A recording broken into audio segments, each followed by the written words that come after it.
안녕하세요. 결혼 생활을 하면서 수많은 일을 겪게 된 30대 주부입니다. 전 결혼한 이후 정말 행복 그 자체였어요. 시부모님이 정말 좋으신 분이라서 시집살이 이런 거 전혀 모르고 살았습니다. 근데 저에게 형님이 생긴 순간부터 저의 행복이 한순간에 사라지게 됐습니다. 저의 속사정을 마음 편히 터놓고 말할 곳이 없어서 사연 보내기로 마음먹었어요. 결혼 생활을 하게 되면 아무래도 제일 의지되는 사이가 바로 동서지간이라고 하잖아요.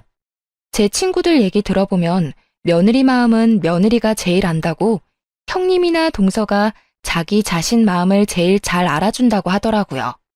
게다가 이것저것 챙겨주는 것도 많아서 결혼하고 난 이후 남편 말고 제일 많이 의지되는 사람이 동서지간이라고 들었어요. 전 결혼하고 나서 형님이 없었어요. 며느리가 저 혼자였기 때문에 그래서 저에게도 빨리 형님이 생겼으면 좋겠다는 생각을 자주 하긴 했어요. 아무리 시부모님이 좋은 분이라고는 하지만 그래도 혼자서 며느리로 지내다 보니 좀 힘든 부분도 가끔 있을 수밖에 없거든요. 집안 행사가 있으면 며느리가 저 혼자라서 그걸 모두 감당하기에 약간 어려움이 있거든요. 다행히 시어머님이 그런 제 마음을 알아준 덕분에 다른 사람들 비한다면 고생을 덜 하긴 하지만요. 그래도 속으로 빨리 형님이 생겼으면 하는 마음이 늘 있었는데요. 제 남편에게는 연년생 형 한 명이 있어요. 근데 그런 아주버님보다 동생인 제 남편이 먼저 결혼하게 됐었는데요. 아주버님은 원래 결혼 생각이 전혀 없었던 비혼주의자였기 때문에 형이 결혼을 먼저 해야 한다는 그런 거 전혀 신경 쓰지 말고 마음 편히 우리 보고 결혼하라고 하더라고요. 저희 시부모님의 제일 걱정거리가 장남은 대체 언제 결혼하나 이건데요. 그 정도로 결혼할 마음이 전혀 없어 보였죠. 제가 몇 번 주선 자리를 만들었는데도 끝까지 마음이 바뀌지 않았어요. 요즘 같은 시대에 비혼주의자가 많다고 해도 시간이 지나면 결혼 생각이 바뀌지 않을까 기대했는데 저희 부부가 결혼한 지 6, 7년이 된 상태에서도 결혼 소식이 들리지 않았어요. 그래서 정말 결혼 안 할 생각인가 보다. 이 집안 며느리는 나 혼자겠구나. 아쉬운 마음이 들었는데 그 생각을 한 지 얼마 안 되어서 갑자기 아주버님께서 결혼하겠다고 하시더라고요. 그래서 저를 포함한 시댁 식구들 전부 집에 경사 났다면서 엄청 좋아했어요. 이제 나에게도 남편이 아닌 의지하고 친구처럼 지낼 형님이 생기는구나 좋아했었는데 저의 꿈이 한순간에 무너졌어요. 아주버님께서 결혼 허락을 받기 위해 시부모님 댁에서 다 같이 모인 적이 있어요. 근데 전 형님의 얼굴을 보자마자 얼굴이 썩 굳었습니다. 형님도 마찬가지로 분명 저를 보고 많이 놀란 눈치더라고요. 그 이유는 형님이 저의 고등학교 동창이기 때문인데요. 고등학교 동창이면 오히려 좋은 거 아닌가? 그런 생각 당연히 들 수 있습니다. 근데 좋아할 만한 사이가 아니기 때문인데요. 형님과 전 같은 고등학교 같이 나온 동창이지만 저와 전혀 친하지 않았고 오히려 앙숙이었어요. 그 이유는 형님께서 저의 친한 고등학교 친구를 심하게 왕따시켰던 주동자였기 때문인데요. 지금도 여전히 친한 제 친한 친구를 정말 심하게 괴롭혔답니다. 요즘 학교폭력 주제를 다룬 드라마 덕분에 학폭에 대한 관심이 많이 생겼잖아요. 그만큼 학교폭력에 대한 경각심도 생겼고요. 형님은 고등학교 시절 제 친구에게 했던 행동들은 정말 끔찍했어요. 양동이에 물을 담아서 제 친구에게 뿌린 적이 한두 번이 아니고 체육 시간에 입어야 할 체육복을 모두 찢는 일도 서슴없이 해왔던 아주 나쁜 친구였습니다. 결국 지친 제 친구는 졸업을 앞뒀음에도 다른 학교로 전학 갔어요. 다행히 그런 제 친구를 받아준 학교가 있었고요. 제 친구가 전학 간 이후로 다른 친구를 괴롭히는 건 아닐까 걱정이 많았었지만 그 당시 졸업을 곧 앞두고 있던 때라서 다른 친구를 괴롭히거나 하지 않았어요. 전 그런 형님의 과거를 모두 알고 있는 사람이기 때문에 이 결혼을 하게 가만히 둘 수가 없겠더라고요. 시부모님은 당연히 그런 형님의 정체를 모르다 보니 너무 좋아하시더라고요. 형님도 마찬가지로 예전 모습이 생각나지 않을 정도로 여우처럼 콧소리를 내며 애교를 부리더라고요. 아무래도 잘 보여야 하기 때문이겠죠. 전 잠깐 시간이 날 때 그런 형님을 따로 불러서 얘기했습니다. 오랜만이다. 너가 규환 씨 동생 와이프일 거라고는 생각지도 못했었는데. 너가 이제 내 동서가 되는 건가? 아무래도 고등학교 친구가 가족이 되는 거라서 좀 편하겠다. 앞으로 잘 부탁한다. 너 정말 이 결혼할 생각이야? 왜 하필 내 아주버님이랑 결혼하는데? 너 우리 아주버님 아니더라도 결혼할 사람 충분히 많잖아. 그러니까 당장 헤어져. 너가 뭔데 헤어지래? 너 혹시 예전에 내가 너 친구한테 했던 행동들 때문에 그러는 거니? 그게 언제적 일인데 그 일로 결혼하지 말라는 거냐? 그리고 내가 너 괴롭힌 것도 아닌데 왜 너가 흥분하고 그래? 오바 좀 하지 마. 너도 알고 있네. 너가 내 친구한테 잘못한 짓들 말이야. 그럼 아주버님한테 다 말해도 되는 거네? 알겠어. 너가 그렇게 당당하면 내가 솔직하게 말해도 크게 문제될 것도 없겠다. 야, 너 진짜 말할 생각은 아니지? 이 결혼 못하게 되면 내가 조용히 넘어갈 것 같아? 너 그 입 조심해. 너 때문에 이 결혼 못하게 되면 내가 너 죽일 거야. 알겠어? 형님은 자기 결혼 망치면 절 죽이겠다는 말도 서슴없이 했어요. 그래도 전 이 사실을 가족들에게 알려야 되겠다는 마음을 굳게 먹었고 제 남편에게 먼저 말해야 되겠다고 생각하게 됐습니다. 자기야, 있잖아. 당신한테 할 얘기가 있어. 형님들 분과 관련된 이야기야. 어? 무슨 얘기? 사실 형님들 그 사람이랑 나랑 같은 고등학교 동창이거든? 근데 그 사람 내 친구 왕따 당하게 만든 주동자야. 그것도 아주 심한. 그래서 난 그 여자랑 아주버님이랑 결혼 절대 안 했으면 하거든? 며칠 전에 아주버님이 결혼 허락 받겠다고 왔었던 날 기억하지? 그날 내가 그 여자한테 따로 결혼 안 했으면 한다고 말했더니 이 결혼 방해하는 순간 나 죽이겠다는 말도 했어. 내가 오지랖 부린다는 것쯤 충분히 알겠는데 이제까지 걔가 내 친구한테 해왔던 행동들 내가 전부 봤던 사람이다 보니 이 결혼 안 했으면 해. 사람은 쉽게 변하지 않는다고 하잖아. 그렇게 못된 애가 아무리 개가천선했다고 해도 언제 또다시 본 모습으로 돌아갈지도 모르는 거고. 당신 생각은 어때? 정말이야? 아무리 과거라고 해도 그런 과거를 갖고 있는 사람이면 나도 반대야. 언제 다시 돌변할지도 모르는 거고. 당신은 그냥 모른 척하고 가만히 있어. 내가 엄마랑 형한테 따로 말해볼게. 부탁할게. 나 그 여자가 내 형님이 되는 꼴 절대 못 봐. 그 사람이 내 형님이 된다면 평생 아주버님 보기도 싫을 것 같아. 남편은 저에게 따로 얘기를 듣고 저와 같이 이 결혼에 대해 반대를 심하게 했어요. 그래서 남편은 아주버님과 어머님께 따로 이 사실을 말하게 됐는데요. 어머님은 팔짝 뛰며 이 결혼 반대라며 화를 내셨다고 해요. 학교 폭력이 얼마나 나쁜 짓인데 그런 짓을 했던 여자는 우리 집안 식구가 될 수 없다면서 결사반대를 하셨습니다. 근데 정작 아주버님의 의견은 달랐어요. 그건 그냥 과거일 뿐이라고. 지금은 성인이고 그 일에 대해서 충분히 반성하고 있을 거라고 하더군요. 남편과 시어머님이 크게 반대를 했음에도 결국 아주버님은 결혼을 그대로 진행했습니다. 그리고 아주버님은 본인이 형님의 학교 폭력에 대한 이야기를 알고 있다는 것을 끝까지 모른 척 하더라고요. 자신이 이 사실을 알고 있다는 걸 형님이 알게 되면 괜히 저한테 불똥이 튀기지 않을까 싶다면서요. 전 앞으로 그 여자한테 형님이란 호칭을 써야 한다는 것부터가 마음에 들지 않았습니다. 시어머님은 제가 걱정이 됐는지 가족들 있는 앞에서만 형님이라 부르고 뒤에서는 편하게 이름을 부르든 말든 크게 신경 쓰지 않겠다고 하셨어요. 그렇게 가족들 반대 속에서도 결혼하게 된 아주버님은 입이 찢어져라 너무 좋아하셨어요. 너무 좋았던 나머지 와이프를 아기처럼 대하더라고요.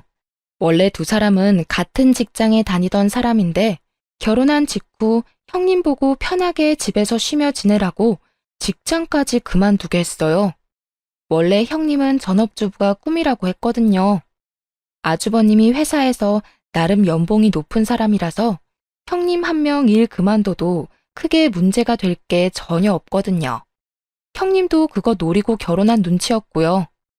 형님은 일을 그만둔 이후 마치 배짱이라도 된 것처럼 엄청 신나게 노는 눈치였어요. SNS를 보면 여행을 엄청 다니는 것 같더라고요. 원래 결혼하기 전에도 아주버님과 자주 해외여행을 다녔던 것 같더니만 결혼하고 난 뒤로는 아주버님과는 물론이고 아주버님이 힘들게 번 돈으로 친구들과도 비싼 호텔에 가서 놀거나 국내 여행을 자주 다니는 것 같았어요. SNS에 호캉스한 것부터 아주버님과 다녀온 해외여행, 친구들과 다녀온 국내 여행 사진을 매주 올렸습니다. 아무리 아주버님이 돈을 잘 버는 직장이라고 해도 이렇게 사치를 부리며 살아도 되는 건가 싶었어요. 아주버님의 지극정성 덕분에 형님의 씀씀이는 나날이 커지게 됐는데요. 여행은 물론이고 매주 피부 마사지를 받을 수 있게 해주기도 했답니다.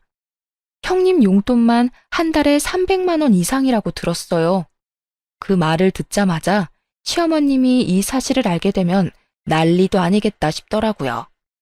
평소 돈에 대해 아쉬운 소리를 해본 적이 없는 아주버님께서 형님의 씀씀이가 도저히 감당이 안 됐는지 저 몰래 제 남편을 찾아갔다고 해요.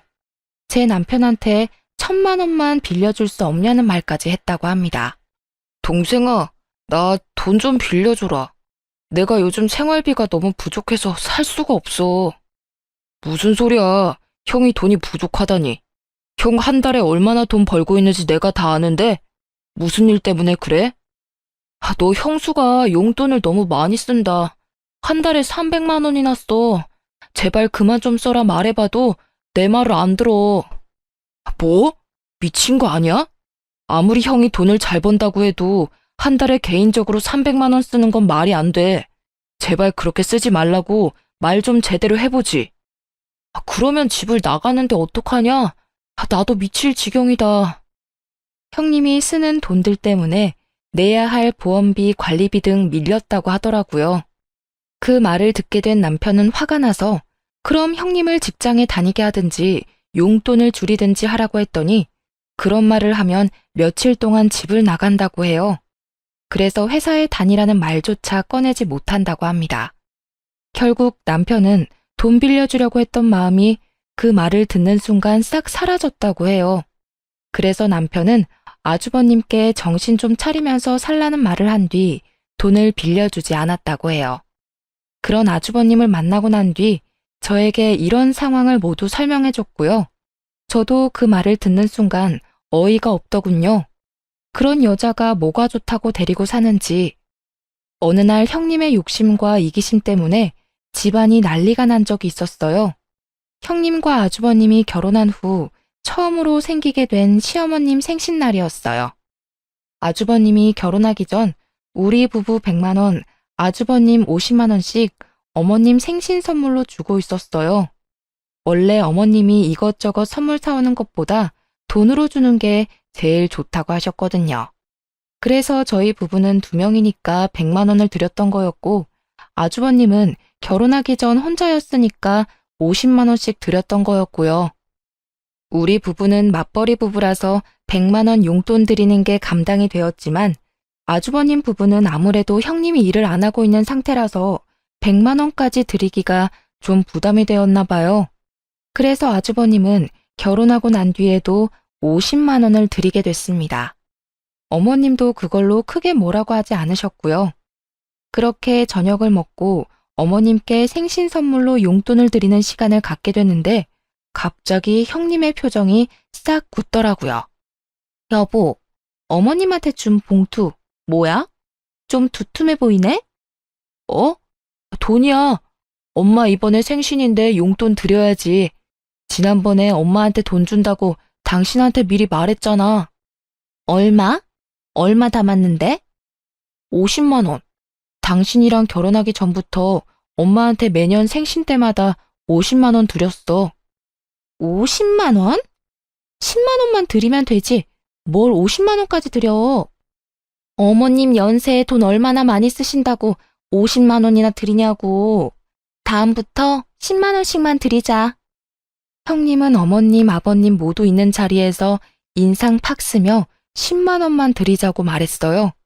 사람 면전에 대고 대놓고 돈 많이 준다고 싫은 티 팍팍 내는 사람은 처음 봅니다. 어머님은 형님의 태도 때문에 이미 상처를 받았는지 웃고 있던 표정이 싹 굳었어요.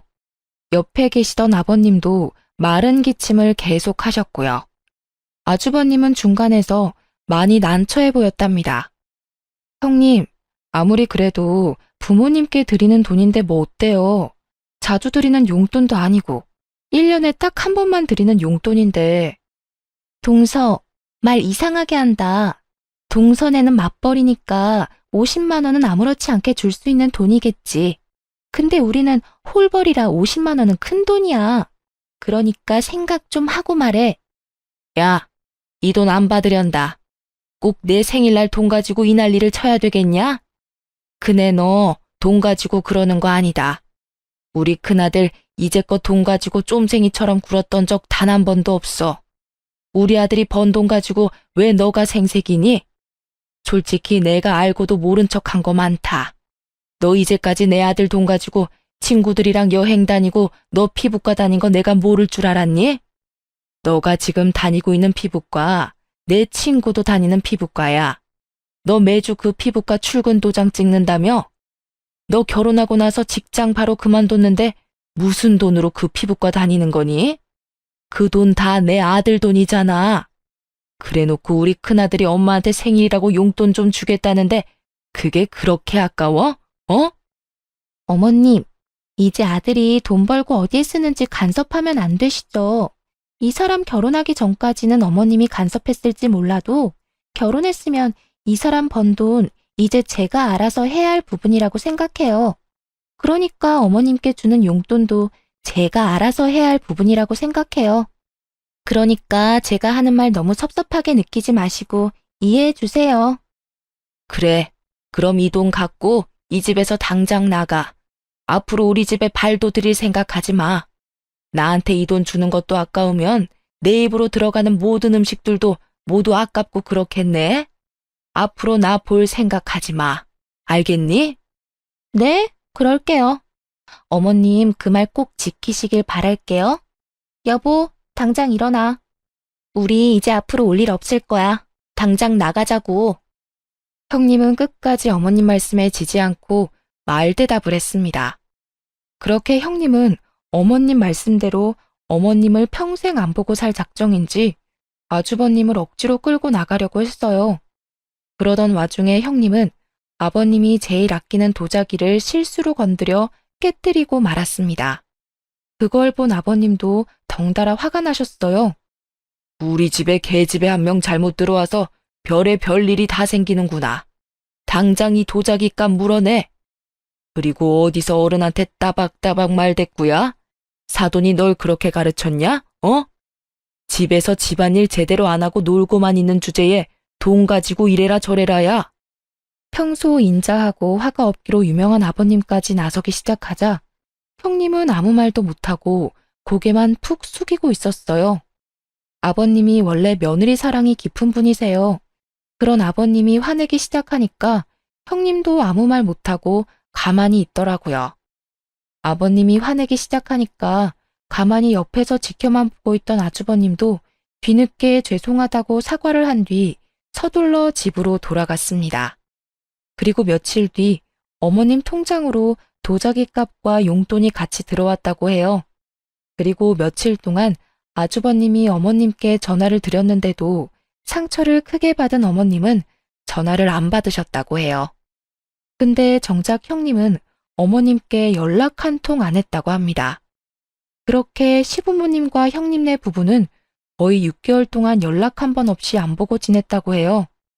중간에 있던 저희 부부만 난처하게 됐었습니다. 전 어머님께 자주 연락드려서 괜찮냐고 안부를 물으면 어머님은 항상 저에게 며느리가 너 혼자였을 때가 제일 좋았다 라고 항상 말씀하세요. 며느리 한 명 늘어서 편하고 더 행복할 줄 알았는데 오히려 행복이 줄어들고 하나도 편하지가 않다고 말씀하세요.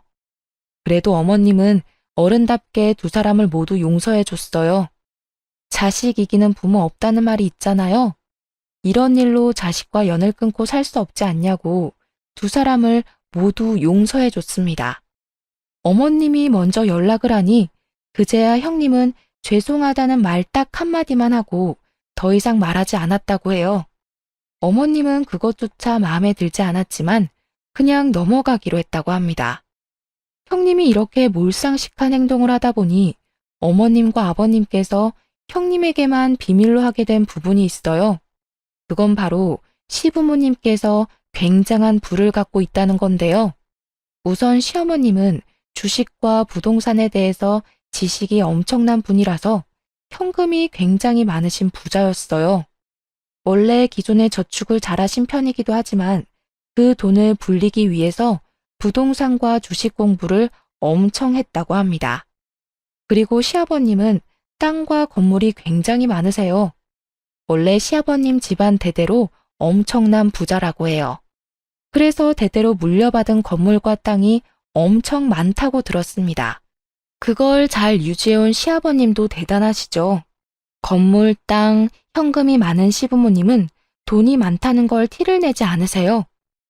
오히려 엄청 검소하게 사시는 편인데요. 그래서 연식이 오래된 빌라 20평대에 살고 있을 정도였어요. 저도 처음에 시부모님을 뵀을 때 돈이 많은 분들이라고 생각하지 않았어요. 특히 시어머님은 중요한 자리에 갖고 나갈 명품백 딱 하나만 갖고 계실 정도예요. 금반지, 금목걸이도 오래전에 맞춘 거 하나 빼고 없더라고요. 제가 이 집 며느리로 들어온 뒤로 약 2년 정도 지난 후에야 어머님이 저한테 솔직하게 말해주셨어요. 어머님과 아버님은 내 사람이 되어야 본인들이 돈이 많다는 걸 알리는 편이랍니다. 남편과 아주버님께도 절대 자신들이 돈이 많다는 걸 어디에도 알리지 말라고 당부했다고 해요. 이 많은 돈들 유산으로 받고 싶다면 말이에요. 시어머님께서 저한테도 당부했습니다. 제가 며느리로서 너무 잘하고 있고 이제 자신의 가족이 될 것 같아서 솔직하게 말했지만 이 사실 어디에 가서도 말하면 안 된다고 강조하셨어요. 그리고 형님에게도 절대 말하지 말라고 했고요. 저도 알겠다고 말했습니다. 전 결혼하고 나서 그리고 어머님 아버님이 돈이 많다는 걸 알고 나서도 그 돈을 절대 탐내지 않았어요. 어머님과 아버님도 돈이 많다는 사실을 알고 나서도 제가 크게 변하지 않았다는 게 마음에 든다고 하셨고요. 어머님은 형님이 큰 며느리로서 잘한다면 본인이 돈이 많다는 사실을 솔직하게 터놓고 싶었다고 하시지만 어머님이 봤을 때 형님이 워낙 돈을 좋아하고 본인에게 잘하는 것 같지 않아서 솔직하게 말하고 싶지 않다고 하셨어요. 그래서 저도 형님께 굳이 알릴 필요까진 없을 것 같다고 말하기도 했고요. 형님 성격상 분명 어머님, 아버님이 돈이 많다는 걸 알게 되면 태도가 180도 바뀔 게 분명하거든요. 그러던 어느 날 일 하나가 크게 터지게 됐었는데요. 어머님이 결혼식을 가야 할 때였어요. 시부모님과 가까운 친척 한 분이 계세요. 그분의 자녀가 결혼한다고 해서 시부모님이 같이 결혼식을 다녀온다고 했고요. 어머님이 아무래도 현금이 많으신 분이기도 하고 가까운 사람들한테는 돈을 절대 아끼지 않으세요. 그래서 가까운 친척의 자녀 결혼식에 간다고 했을 때 축의금만 무려 300만 원을 낸다고 준비했다고 들었고요. 결혼식 전날에 미리 300만 원 현금을 봉투에 담아서 준비했다고 하는데요. 그리고 잠시 외출을 하게 됐는데 그날 저녁에 봉투에 담아둔 축의금 300만 원이 갑자기 사라졌다고 하더라고요. 그래서 그날 어머님께 급하게 전화가 왔었어요. 300만 원이 없어졌다고요. 저와 남편, 시아버님까지 그 돈에 대해 전혀 모르고 있다고 말했었고요. 그래서 어머님은 일단 급하게 300만 원을 통장에서 인출하여 결혼식에 갔다고 했어요. 어머님은 300만 원이 갑자기 사라지자 결혼식에 간 당일 하루 종일 기분이 좋지 않았다고 해요. 결혼식을 다녀오고 난 뒤 어머님은 집에 있는 CCTV를 돌려봤다고 해요.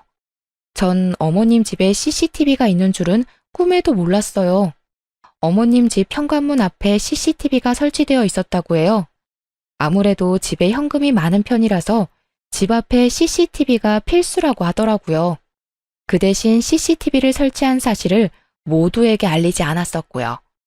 어머님은 CCTV를 돌려봤다고 하는데 어머님은 CCTV 영상을 보자마자 경악을 금치 못했다고 합니다.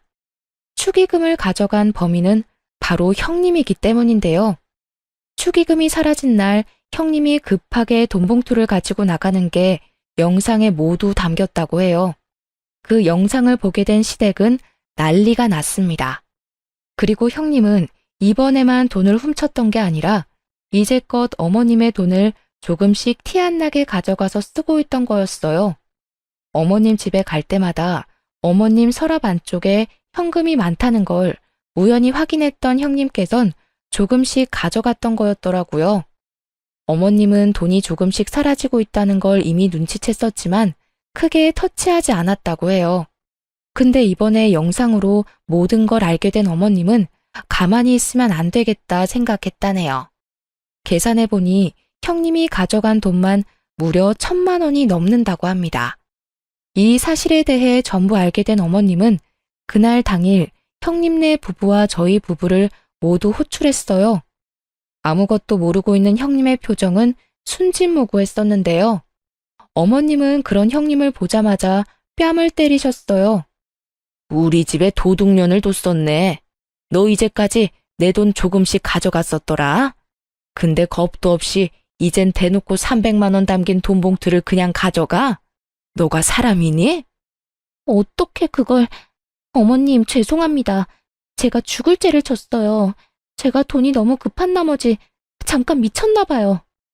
어디 할 짓이 없어서 너 시엠이 돈을 훔쳐. 당장 그 돈 돌려놔. 알겠어? 이제껏 이딴 년을 내 큰 며느리라고 생각하며 살아왔더니 내가 미쳤지. 더 길게 생각할 것도 없다. 너희들 당장 이혼해. 우리 집에 이딴 도둑년을 내 며느리로 둘 수 없어. 어머님, 저 이 사람이랑 절대 이혼 못해요. 한 번만 용서해 주세요. 제가 정말 속죄하면서 살겠습니다. 어머님 돈 많이 훔치지도 않았어요. 제발 용서해 주세요. 저 이 사람이랑 이혼하면 앞으로 죽을지도 몰라요. 민규한, 너 이 엄마 말 들었어, 못 들었어? 이 도둑년이랑 이혼 안 할 거야? 이 계집년이 내 돈 훔쳐간 게 1,000만 원이 넘어. 그동안 너 돈 빼먹은 것도 모자라서 이제 내 돈까지 탐냈다고. 너 얘랑 이혼 안 하면 나랑 평생 못 보고 살 줄 알아. 나 얘 내 며느리로 뒀다가 혈압으로 쓰러질 것 같아. 고민 좀 해볼게요. 일단 저 이 사람과 따로 얘기 좀 하고 올게요. 엄마, 일단 제가 대신 사과할게요. 당신 당장 나와. 나랑 얘기 좀 해. 아주버님도 어머님처럼 많이 화가 난 모양인지 어머님의 말씀을 모두 듣고 형님을 데리고 나갔어요. 어머님께 따로 들은 얘기지만 아주버님 그날 엄청 화가 난 나머지 형님께 손까지 올릴 뻔했다고 합니다. 다행히 때리지는 않았다고 하는데요. 그 이유는 형님이 임신을 한 상태였기 때문이에요. 아주버님이 이혼하자고 말한 뒤 자신을 때리려고 하니 그 순간 지금 임신한 몸이라고 책임지라고 말했다네요. 아주버님은 그 말을 듣고 더더욱 이혼하기로 결심했는데요. 이유는 아주버님께서 임신이 불가능한 몸이기 때문이에요. 여보, 나 임신했어. 당신 애 가졌다고. 그런 나 때리기까지 한다고? 어디 한번 때려봐. 당신 애 가진 사람인데 때릴 수나 있겠어? 임신을 했다고? 그 애가 내 애라는 증거 있어? 어디? 당신 지금 크게 착각하고 있는 게 있는 모양인데 나 무정자증이야. 애 가질 수 없는 몸이라고. 그런 내 아이를 가졌다는 거야? 뭐?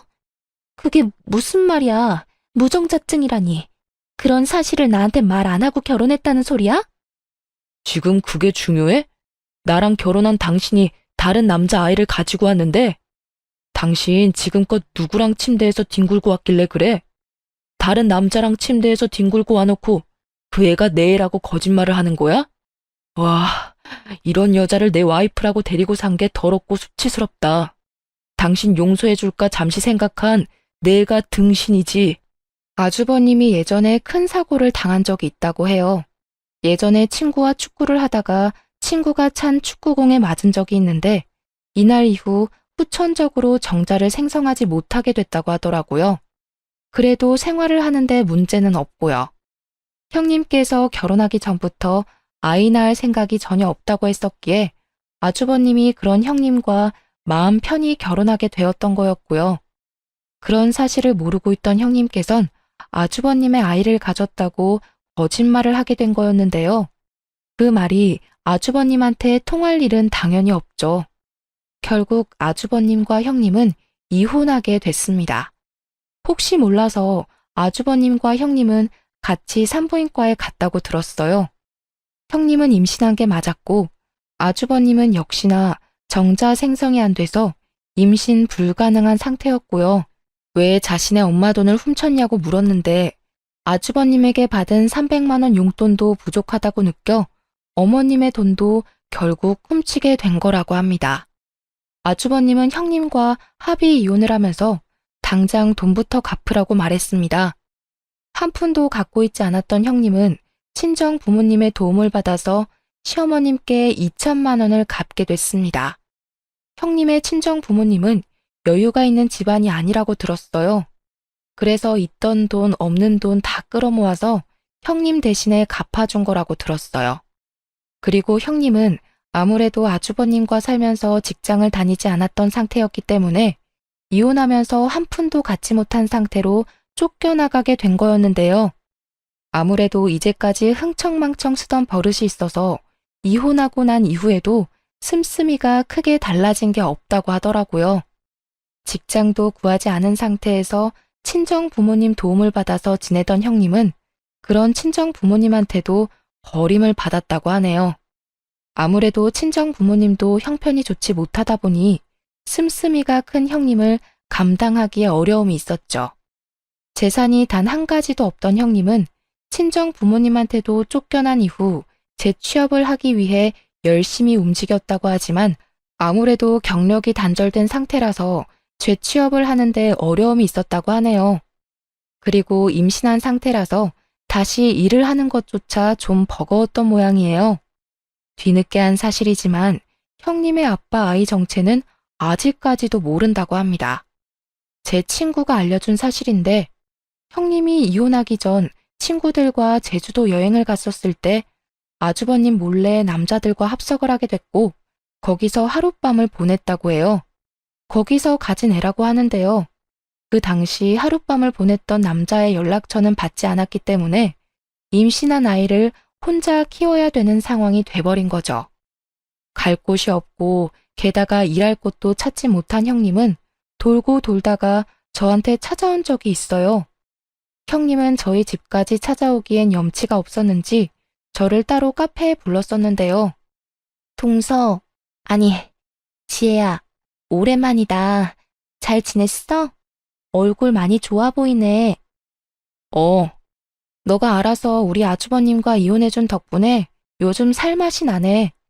무슨 일로 불렀어? 우리 이제 앞으로 절대 볼 일 없을 줄 알았는데. 아, 배 많이 나왔다. 곧 출산 앞두고 있겠네? 어, 사실 이거랑 관련이 있어서 말이야. 나 2달 뒤에 애 출산하거든? 근데 내가 지금 갈 곳이 없어서 말이야. 애 나오면 산후조리도 해야 하고 그래야 하는데 내가 지금 마땅히 지낼 곳이 없어서 그 의한테 전화하고 싶어도 내가 그럴 염치가 없어서 혹시 너 돈 좀 있으면 빌려줄래? 이 몸으로 고시원에 들어갈 수도 없는 거고 이 동네 모텔에서라도 지내고 싶은데 그럴 돈도 없어서 말이야. 딱 500만 원만 빌려줄래? 내가 애 낳고 꼭 갚을게. 내가 널 뭘 믿고 돈을 빌려줘? 우리 어머님 돈까지 훔친 너인데 내가 왜? 그러니까 인생 착하게 살지 그랬어. 내 친구한테 학폭한 것도 모자라서 우리 어머님한테 그렇게 못된 짓을 했던 너인데 내가 뭐하러 널 믿고 돈을 주겠니? 곧 태어날 애가 불쌍하다. 앞으로 나 이렇게 따로 보자고 하지 마. 지혜야, 딱 한 번만 도와줘. 내가 잘못했지. 우리 아이는 잘못한 게 없잖아. 제발 아이 생각해서라도 부탁할게. 어? 나 이렇게 지내면 우리 아이 건강하게 태어나지도 못해. 한 번만 부탁할게. 아니, 내가 왜 너 애까지 신경을 써야 하는데. 너가 알아서 케어해. 그건 너가 알아서 할 일이야. 내가 아무리 잘못 살았다고는 하지만 우리 애가 무슨 죄야. 제발 도와줘. 전 형님한테 돈을 빌려주지 않았습니다. 동창들 얘기 들어보니까 고등학교 친구들한테 돈을 빌리기 위해 다 연락을 돌렸더라고요. 형님과 같이 여행 다녔던 친구들조차 그런 형님과 손절했다고 하더라고요.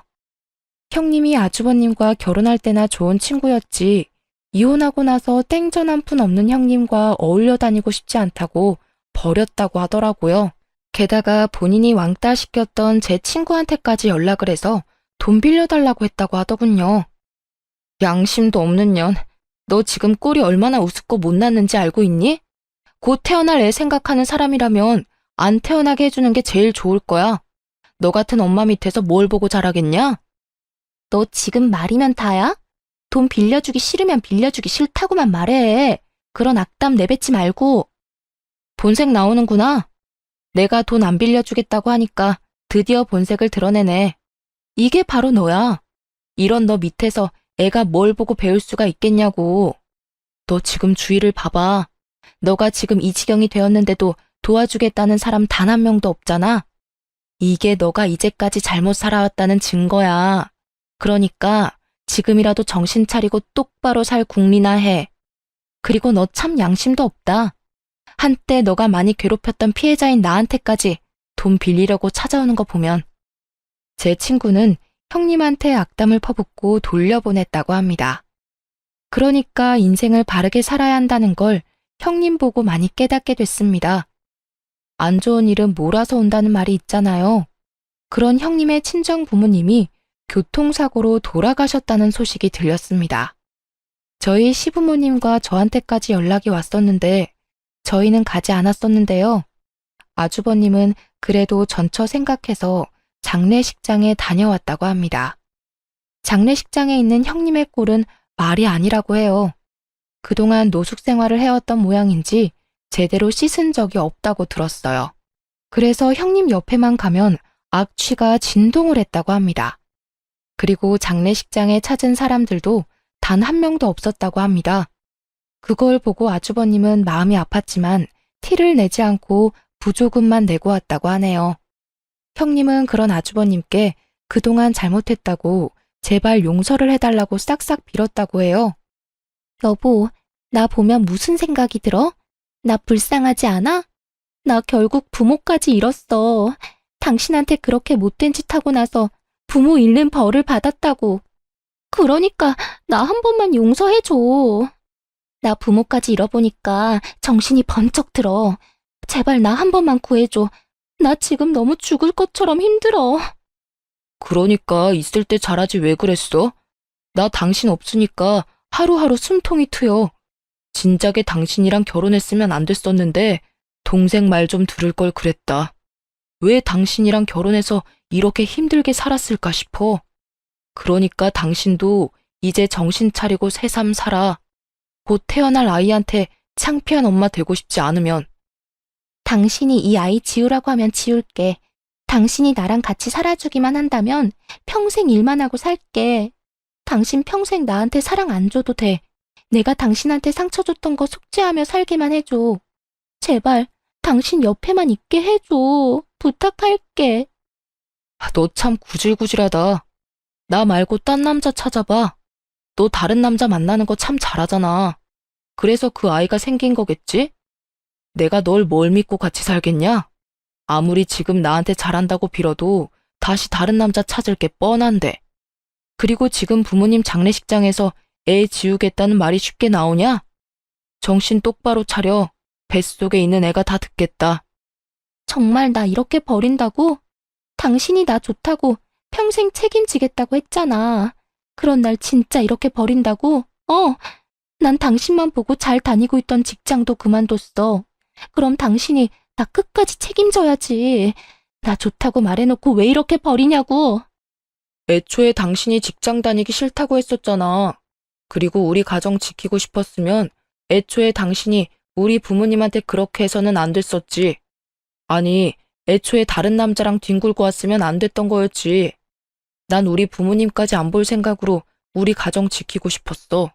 근데 당신이 다른 남자 아이를 데리고 오는 바람에 우리 가정이 깨진 거야. 이 모든 건 다 당신 때문에 생긴 일이니까 당신이 다 책임져.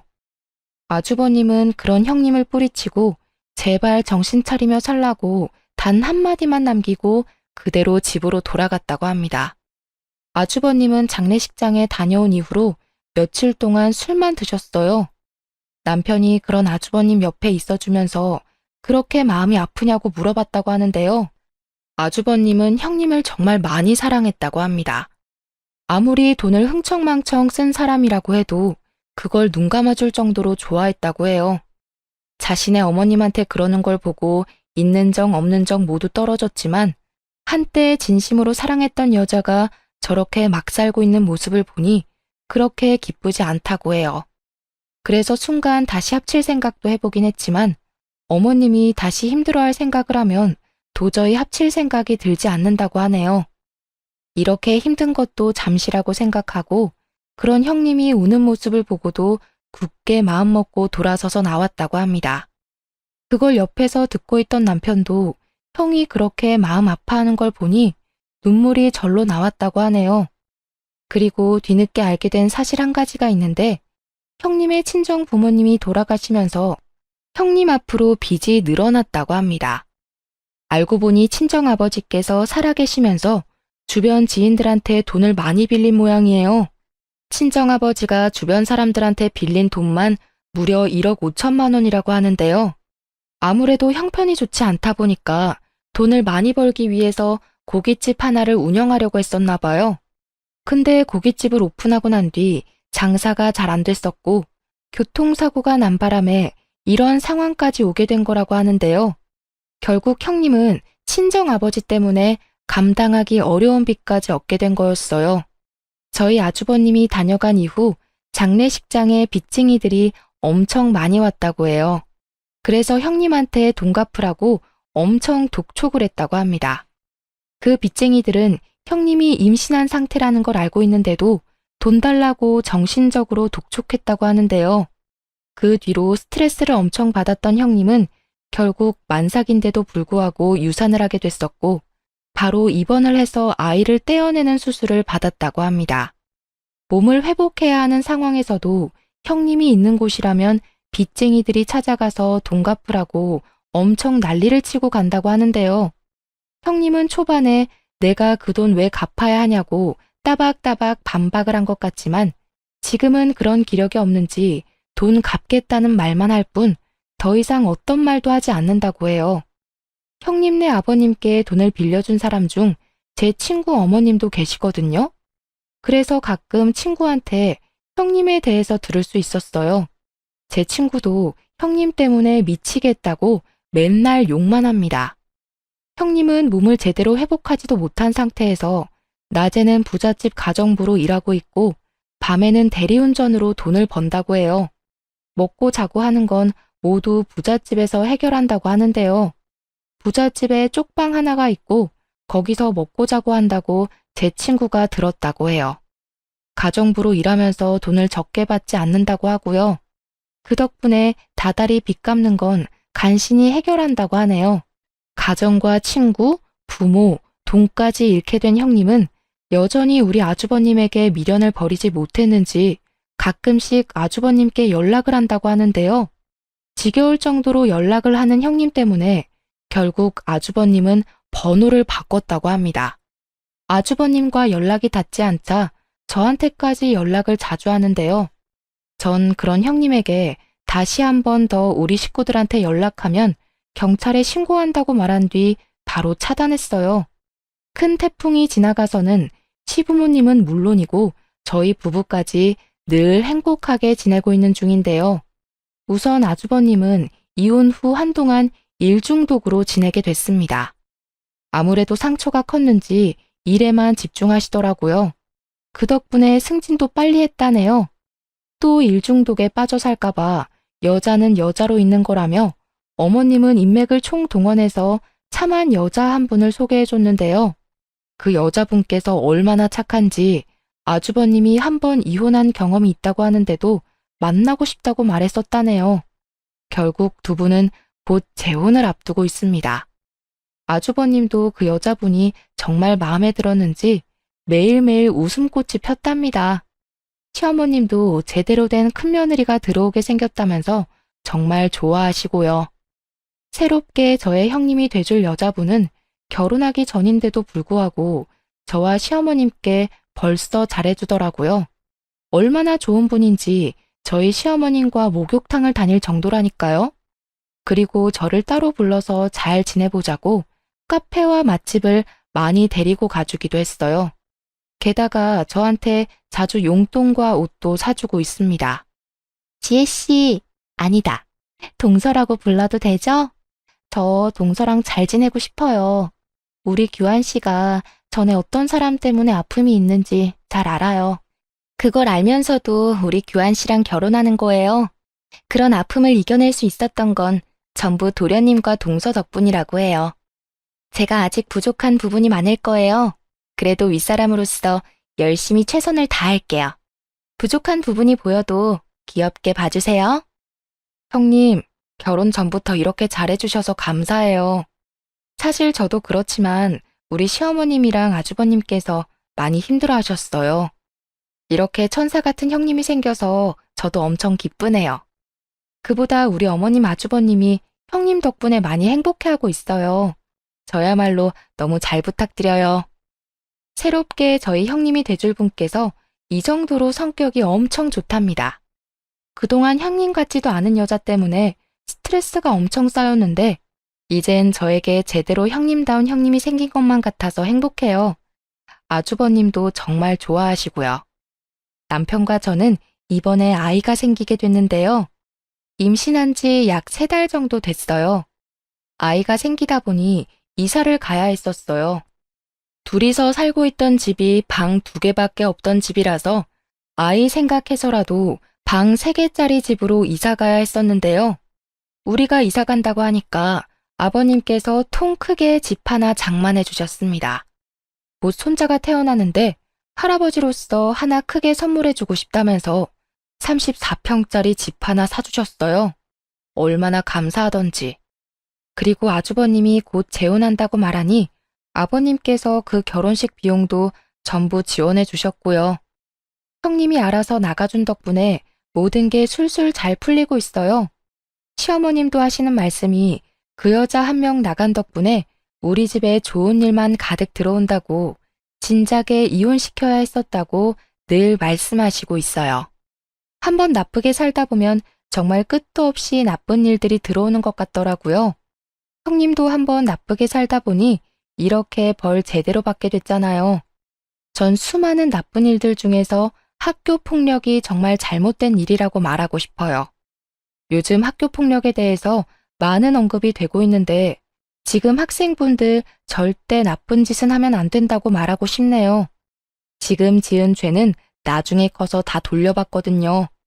저도 곧 부모가 되는 입장에서 이런저런 걱정이 많이 됩니다. 지금까지 저의 이야기를 들어주셔서 감사합니다.